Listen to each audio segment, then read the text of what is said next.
Pemanfaatan hutan secara lestari oleh masyarakat itu adalah topik dialog kita di MG Radio Network di program Suara Plus 62 dan masih bersama kita di studio MG Radio, Direktur Bina Rencana Pemanfaatan Hutan KLHK, Insinyur Dra Sospolino, MSc. Pak Ino, terakhir tadi saya sempat menanyakan kiat-kiat strategi apa yang mumpuni yang bisa dilakukan oleh Kemen KLHK untuk bisa memenuhi target 8 juta hektar hingga tahun 2024 ini. Ya, yang tadi saya katakan tadi kan selain melakukan sosialisasi, kemudian juga memberikan advokasi kepada masyarakat dan juga bentuk-bentuk fasilitasi yang bisa diberikan oleh pemerintah kepada masyarakat, terutama kalau kita bicara fasilitasi itu mulai dari alokasi ruangnya, lahannya ya untuk perhutanan sosial, kemudian dalam prosedur pengurusan perizinannya, persetujuan perhutanan sosialnya, kemudian pendampingan, pembentukan dan organisasi dari kelompok-kelompoknya, kelompok tani hutan, dan juga fasilitasi untuk pembentukan pengembangan kelompok usaha perhutanan sosial atau KUPS-nya. Nah, fasilitasi ini tadi kan kalau kita bicara dana juga kan tadi sumbernya ada dari APBN juga, tapi ada juga yang bukan dari APBN, ya, misalnya dari bantuan hibah luar negeri, ya kan. Yang sekarang ini kita ada hibah FIP 2 atau Forest Investment Program 2 ya. Itu dana dari Bank Dunia dan juga Danida. Dan kalau kita bicara FIP 2, apa yang difasilitasi oleh FIP 2 tadi itu yang pertama dia fasilitasi untuk pemberdayaan masyarakat. Kemudian dia juga fasilitasi untuk peningkatan kapasitas bagi pengelola hutan di tingkat tapak. Siapa pengelola hutan di tingkat tapak? Itu kita sebut adalah KPH, Kesatuan Pengelolaan Hutan gitu. Dalam pengelolaan hutan, dan juga kita saat ini sudah memfasilitasi pembentukan untuk 95 kelompok tani hutan untuk yang dana dari FIP 2. Serta juga investasi untuk pengembangan usaha yang dilakukan oleh KTH tadi, itu difasilitasi untuk pengembangan dia dalam investasi usaha dia gitu. Oke, itu adalah bagian dari dukungan lembaga donor atau hibah luar negeri yang tadi Pak Ino bilang mengatakan sebagai bagian dari proyek FIP 2 untuk mencapai target. Lalu di mana lokasi-lokasi proyek FIP 2 ini, Pak? Nah, lokasinya ada di 8 provinsi, di 10 KPH atau Kesatuan Pengelola Hutan tadi. Nah, provinsi itu ada di Sumatera Utara, kemudian di Riau, di Jambi, di Sumsel, di Kalimantan Selatan, di Kalimantan Timur, kemudian Sulawesi Tengah ya. Di mana kalau kita breakdown tadi dari 10 provinsi ada 8 provinsi, ada 10 KPH. Nah, 10 KPH ini masing-masing tadi ada 2 Pak ya. Yang 2 itu di NTB ada 2 KPH, di Sulawesi Tengah ada 2 KPH. Dan masing-masing KPH ini sudah memfasilitasi untuk pembentukan kelompok tani hutannya, dan juga fasilitasi untuk peningkatan kapasitas bagi KPH ya. Antara ada 5 KTH dan rata-rata 10 yang lainnya, 10 kelompok tani hutan ya di semua provinsi. Kecuali di Riau, di KPH Tasik Besar Serkap itu dia memfasilitasi untuk 5 kelompok tani hutan. Oke. Sebenarnya apa sih sebenarnya dampak dari program FIP 2 ini bagi masyarakat dan tentunya buat terhadap pelestarian hutan? Kita selalu mendengar isu tentang hutan, kelestarian hutan. Lantas apa ini manfaatnya program FIP 2 ini bagi masyarakat tentunya dan juga bagi kelestarian hutan, Pak? Jadi gini, jadi kalau kita bicara pengelolaan hutan itu kan dia harus melandaskan pada praktek-praktek pengelolaan hutan lestari. Kalau kita bicara pengelolaan hutan lestari pasti ada 5 prinsip ya, 5 prinsip utama atau 5 pilar, yaitu pasti kita bicara kepastian kawasannya ya. Kemudian yang kedua, kita akan bicara bagaimana jaminan dia berusaha. Kemudian yang ketiga, bagaimana produktivitasnya. Kemudian yang keempat, bagaimana diversifikasi usahanya. Dan yang nggak pernah daya penting, daya saing gitu. Daya saing dari produk kan Pak, itu penting. Nah, ini pasti kalau kita kelima tadi kalau kita rangkum lagi pasti kan dia akan berhubungan dengan aspek produksi, dia akan berhubungan dengan aspek lingkungan dan juga aspek sosial, gitu, kaitan itu. Nah, kemudian juga pola pengolahan hutan ini juga kelolanya melalui usaha-usaha yang berbasis multi usaha, ya, tidak hanya single product tapi multi produk, ya, dan juga berbasis masyarakat, ya, karena di dalamnya adalah masyarakat yang memegang peran utama sebagai pelaku usaha tersebut. Yeah. Nah, keberhasilan FIP2 juga di dalam mendukung usaha masyarakat, dia juga secara signifikan itu juga berdampak pada meningkatnya usaha-usaha pelestarian hutan dan juga hasil hutan, termasuk juga menurunnya tingkat konflik, ya, di dalam area hutan atau kawasan. Karena kan kalau kita lihat atau kita dengar pasti kan sering terjadi konflik antar masyarakat dengan hutan kan, kan. Nah, ini dengan adanya KPH sebagai ujung tombak, dialah sebagai simpul negosiasi pemerintah, ya, yang menyelesaikan tingkat-tingkat konflik yang terjadi itu bisa terdeteksi sedini mungkin. Jadi early warning system itu jalan dan bisa terselesaikan dengan baik. Karena kan pengalaman masa lalu kan yang namanya konflik kan bertumpuk-tumpuk, jadi kan besar itu Pak, ya. Jalan tengahnya itu. Jadi ini bagian bagaimana kita bisa melakukan tata kelola perbaikan tata kelola di dalam upaya pengelolaan hutan di Indonesia. Ketika seseorang atau kelompok mendapatkan hak pengelolaan hutan, mau itu hutan produksi, utamanya hutan produksi, berapa jangka waktu yang dimiliki seseorang atau kelompok mengelola lahan yang diberikan oleh pemerintah? Ada feedback berupa nominalkah kepada pemerintah atau ada tanggung jawabkah untuk kemudian benar-benar memanfaatkan lahan yang diberikan tanggung jawab pemerintah kepada mereka, perorangan maupun kelompok?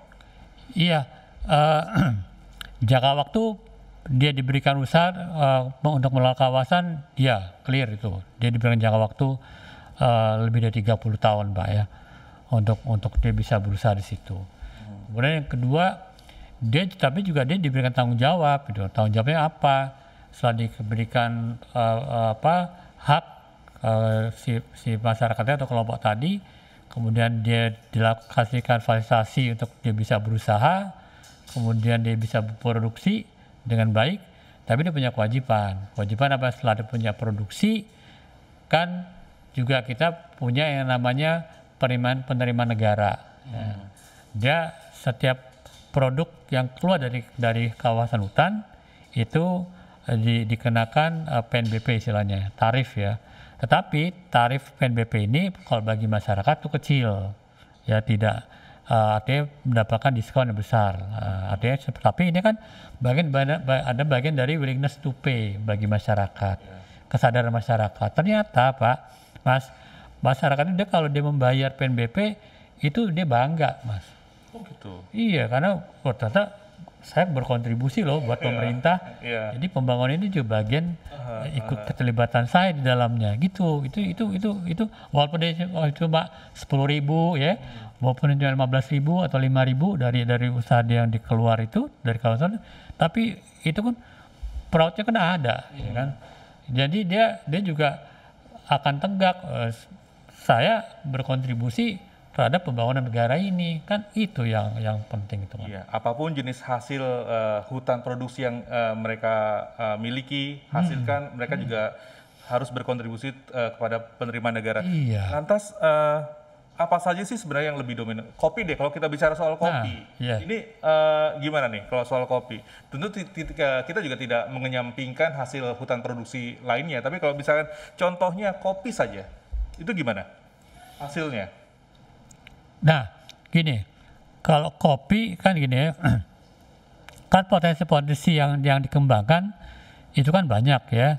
Di antara adalah kopi. Nah, kalau kopi itu kan ternyata kan mempunyai produk yang sangat baik bagi masyarakat. Apalagi sekarang kan nih mainstreaming kita kan gaya hidupnya kan orang pada kopi di mana-mana kan Pak, ya. Betul. Ya kan? menjadi gaya hidup. Nah, anak-anak muda, anak-anak remaja atau anak-anak muda itu kan pasti dia kan pulang kantor, pulang kuliah, ngopi dulu yuk kan gitu kan. Nah itu juga bagian dari keterbukaan pasar yang cukup luas, sehingga produk-produk yang dihasilkan oleh kelompok tani tadi itu juga bagian yang ada di situ. Dan festival Pesona Kopi Agroforestry itu bagian dari itu, Pak. Bagian dari Jadi ya bagian dari ini, di mana semua produk-produk kopi yang dari masyarakat, dari perhutanan sosial ini yang sekarang sedang disebarluaskan. betul. Dan keberterimaan pasar juga cukup tinggi terhadap ini. Nah sekarang ini adalah bagaimana kita bisa melakukan pengemasan packaging itu dengan baik, kemudian bagaimana juga marketingnya kan dengan baik agar ada keberterimaan lebih luas lagi ke berbagai level yang ada gitu. Karena kan pasar kan pasti ada segmen-segmen pasar ya kan Pak. Betul. Tapi kan kita berharap semua pasar, semua segmen bisa menerima itu gitu. Keberterimaan bisa menjadi tinggi. Betul. Gitu. Apalagi kalau misalnya tadi Bapak menyebut bahwa ada 8 provinsi yang VIP 2 ini. Itu kalau salah satunya Sulawesi Selatan, kopinya jelas kopi Toraja. Iya. Sumatera Utara juga punya kopi lagi. Ada. Itu memang sudah dilirik-lirik sama Kemen LHK kali ya. Kalau 8 provinsi ini, tapi tidak melulu harus kopi kan Pak? Kan ada wilayah-wilayah lain yang menyebutkan bahwa ada Jambi, Kalimantan Tengah, Kalimantan Timur. Ada madu, kan madu juga. Jadi memang tiap-tiap provinsi itu sudah dipikirkan, sudah di-mapping spesifikasi produk yang akan dihasilkan. Iya, karena kan gini, kan kita tidak homogen produk, tapi produk heterogen, ya kan? Ya kan, agar heterogen berarti kan diversifikasi produk kan semakin tinggi, kan? Kemudian di masa-masa, mohon maaf, di masa pandemi sekarang ini kan keberterimaan pasar ada produk-produk yang dari alam, ya kan? Itu kan tinggi sekarang. Orang kan pada minum jahe, ya kan, minum madu, ya kan Mas, ya kan, kopi, ya kan, sebagai bagian dari bagaimana kita menjaga imun kita, kesehatan kita. Jadi itu semua seperti itu sekarang ini gitu Pak. Baik. Memang sudah dipikirkan awalnya, sudah tidak hanya menentukan lokasi provinsi per provinsi, tapi memang sudah di riset, sudah di mapping karakteristik tiap provinsi ini akan menghasilkan apa itu. Jadi memang mappingnya itu sudah dikawal benar-benar oleh Kemen KLHK. Iya. Oke.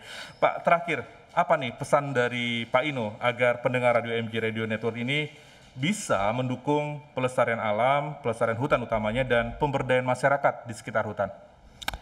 Jadi KLHK memiliki program pengembangan hutan di tingkat tapak, jadi di KPH tadi Pak. Itu melalui pembentukan dan pengembangan KPH, dia bisa berjalan bersama dengan pengembangan perhutanan sosial yang menjadi programnya dari KLHK. Dengan tentu tujuannya adalah masyarakat sejahtera dan hutan itu lestari. Dan saya berharap juga pendengar radio MG listener ini yang menjadi bagian masyarakat yang hidup di sekitar hutan atau dalam kawasan hutan, tentunya juga terbuka untuk mendapatkan fasilitas program perhutanan sosial dari KLHK dalam upaya meningkatkan usaha-usaha dia, ya, dan juga untuk meningkatkan penghasilan dan juga kesejahteraan masyarakat, sekaligus menjadikan masyarakat itu mandiri yang berpartisipasi juga di dalam menjaga kelestarian hutan. Gitu. Nah, tentu juga kami berharap juga untuk para pendengar, ya, MG Radio ini yang tinggal di perkotaan, ya kami mengundang mereka untuk kiranya membeli atau memanfaatkan produk-produk hasil hutan yang dihasilkan oleh masyarakat, ya. Seperti kopi, madu, kemudian juga berbagai produk lain, minyak arsiri, dan juga banyak produk lainnya. Bahkan juga terbuka peluang bagi para listener ini yang punya usaha-usaha besar untuk bisa menjadi mitranya kelompok tani hutan KTA tadi, ya. Mulai dari investasinya di tingkat hulu, kemudian produksi dan juga packaging pengemasannya, serta untuk mitra pemasaran. Jadi terbuka luas peluang-peluang ini untuk inovasi-inovasi kita bisa menciptakan berbagai dimensi-dimensi agar usaha-usaha yang sudah terbangun di masyarakat ini bisa menjadi lebih baik dan juga masyarakat menjadi mandiri dan bisa sejajar dengan teman-teman pelaku-pelaku usaha yang sudah besar. Oke itu Mas. Terbuka luas karena memang masih banyak, masih luas hutan yang bisa dimanfaatkan karena juga Kemen-KLHK masih memiliki target hingga 2024. Jelas ketika Pak Ino mengatakan ini menjadi sebuah peluang usaha yang terbuka, bisa menjadi mitra KTH, mulai juga memberikan investasi di tingkat hulu, kemudian juga produksi dan juga kemasan, dan juga tentu bermitra kepada petani-petani atau pemilik hutan untuk bisa menghasilkan kopi, madu, dan juga berbagai produk hutan lainnya. Itu yang pada akhirnya goal dari semua proyek ini adalah memberikan manfaat, memanfaatkan hutan, dan juga secara lestari oleh masyarakat. Baik. Terima kasih Pak Ino, Direktur Bina Rencana Pemanfaatan Hutan KLHK, Insinyur Drasos Polino MSc atas waktunya terkait dengan pemanfaatan hutan secara lestari oleh masyarakat di MG Radio Network. Terima kasih sekali lagi atas kehadirannya. Semoga ini tentu saja bermanfaat buat MG Radio, MG listener tentunya yang sudah mendengarkan perbincangan kita di sore hari ini. Sekali lagi terima kasih Pak Ino. Terima kasih Mas Adi. Sehat-sehat selalu. Amin.